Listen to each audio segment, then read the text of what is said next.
At 24, Charles Winhof entered the chaos of Little Bighorn. A youthful trooper plunged into one of America's pivotal clashes. At 99, he died as the final living American veteran, bearing that day's burden to his end. For 75 years, he kept silent, shielding memories too crushing to voice.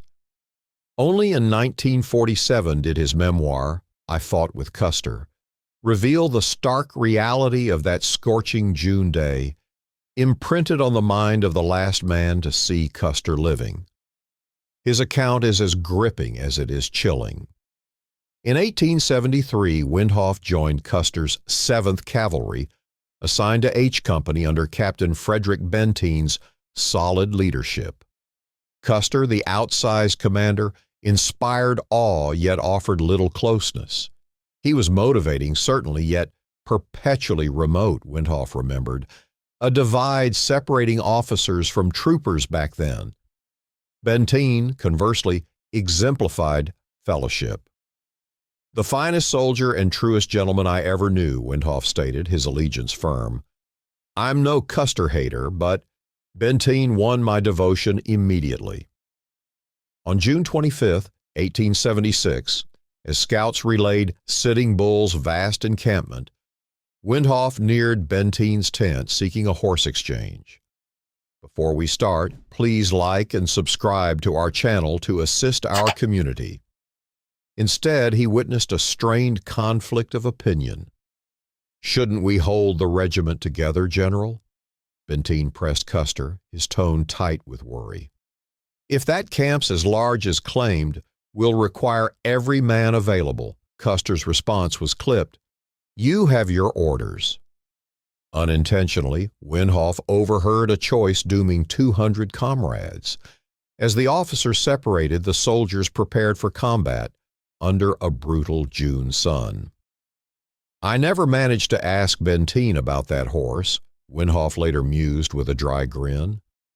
The 7th Cavalry, 600 strong, assembled with some assurance, anticipating confronting no more than 1,500 native fighters, ill-equipped, poorly commanded, they believed.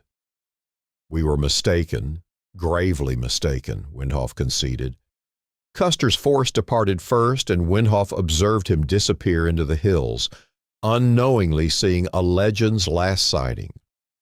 Hours dragged, the men marching over harsh ground, nerves straining as they found no enemy sign. "It felt like a pointless task," Winhoff recalled, the uncertainty's pressure immense.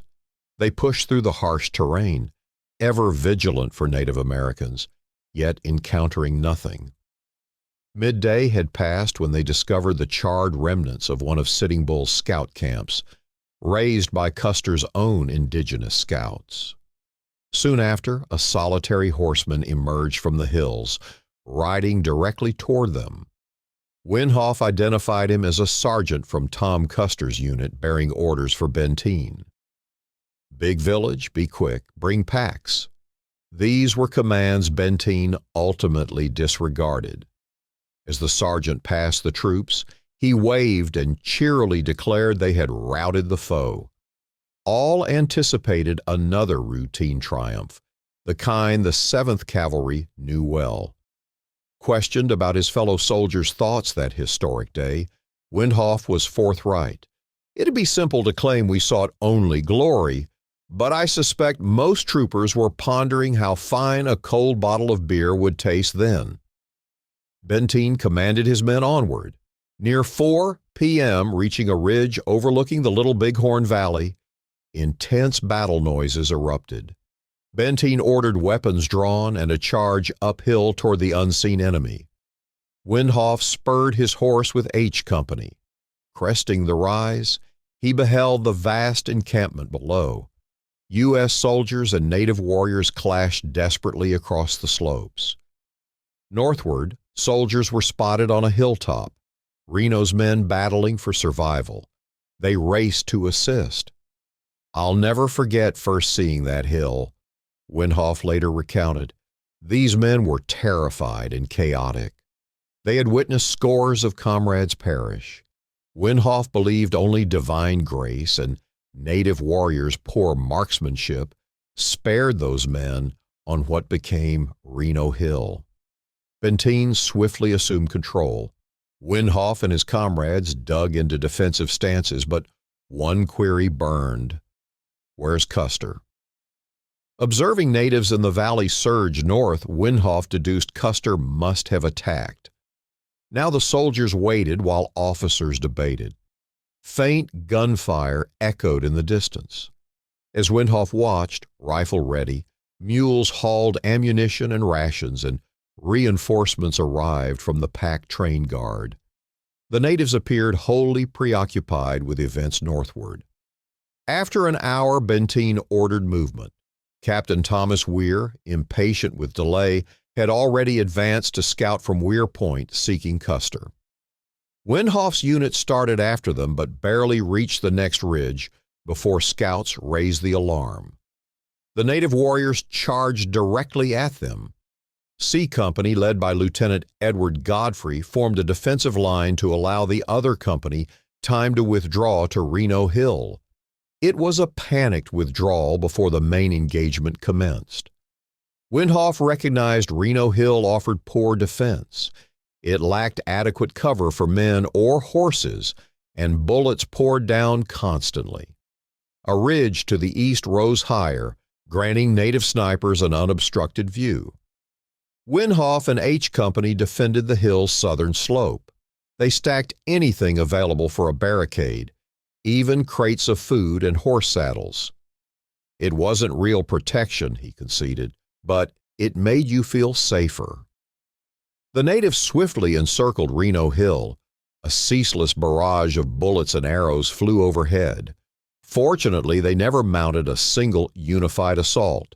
Instead, they launched disjointed attacks simultaneously from every direction. It denied the Americans any respite, yet also prevented them from being overrun.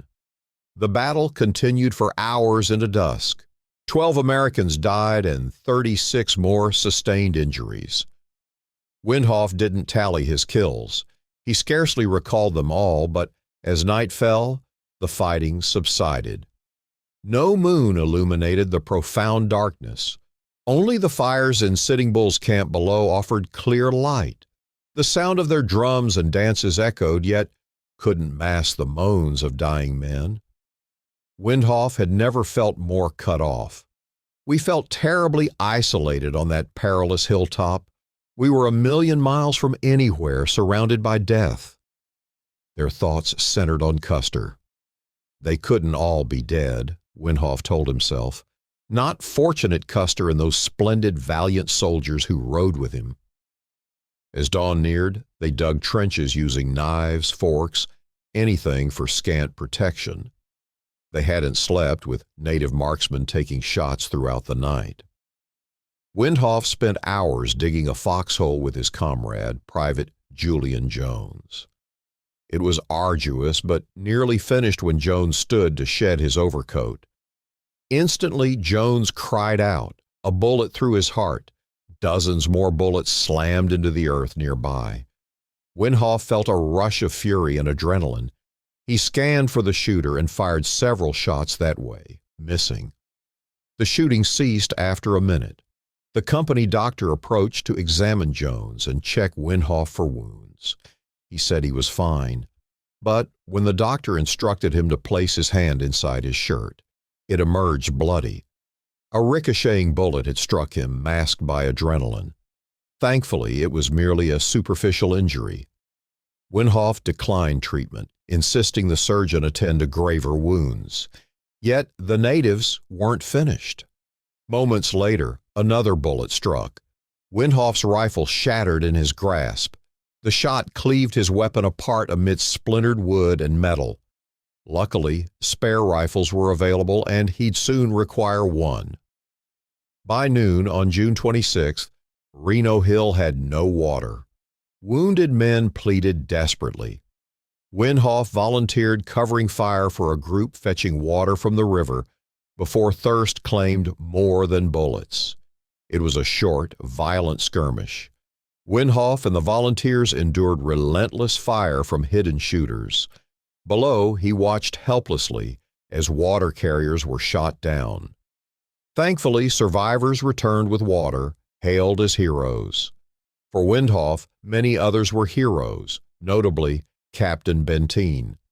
Benteen constantly walked the lines, personally leading counterattacks. "You better get down, sir, or you'll be killed," Windhoff warned him mid-fight.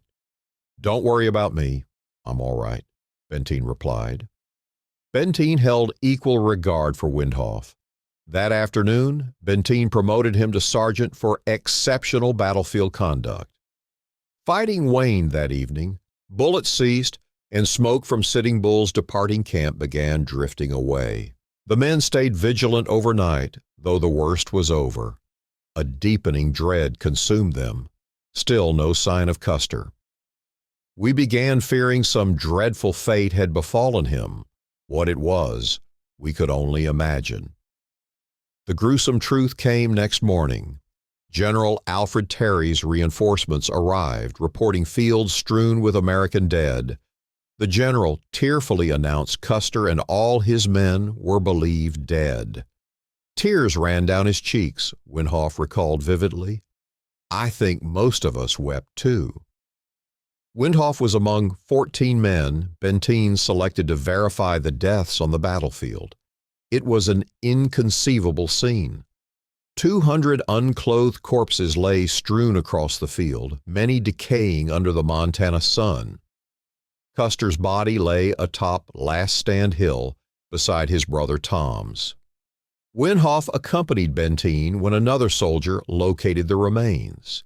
He steadied the captain's horse as Benteen verified Custer's fortune had finally expired. Aside from bullet wounds in his chest and temple, Custer almost appeared asleep. Among the dead were dozens Winhoff knew intimately, men he'd shared drinks with and called friends. Even unfamiliar faces he recognized from his years in the 7th. Understandably, Winhoff avoided detailing his discoveries. He wrote solely that he joined the burial detail returning next day. Out of respect for fallen comrades, he said no more. Charles Winhof served another 7 years in the 7th Cavalry before resigning to marry. His discharge papers, endorsed by a grateful Captain Benteen, declared him a valiant soldier, earning him a Congressional Medal of Honor. Only in the 1930s, aged over 80, did Winhoff first recount the battle to historians. Despite his years, his recall remained precise. Regarding the great battle debates, Winhoff showed little interest. He never allotted blame. He certainly didn't fault Captain Benteen for disregarding Custer's orders, yet neither saw Custer as foolish. He lauded Benteen as the finest soldier and greatest gentleman I ever knew. Concerning Custer, Winhoff stated, he too was a great and brave soldier. By the time his account was compiled and published in 1947, he was the battle's last surviving white American participant. His memoir, I Fought with Custer, proved an invaluable gift to historians and enthusiasts. The final Little Bighorn veteran died peacefully in 1950 at 99, finally reunited with the 268 men who fell on that fateful 1876 summer day.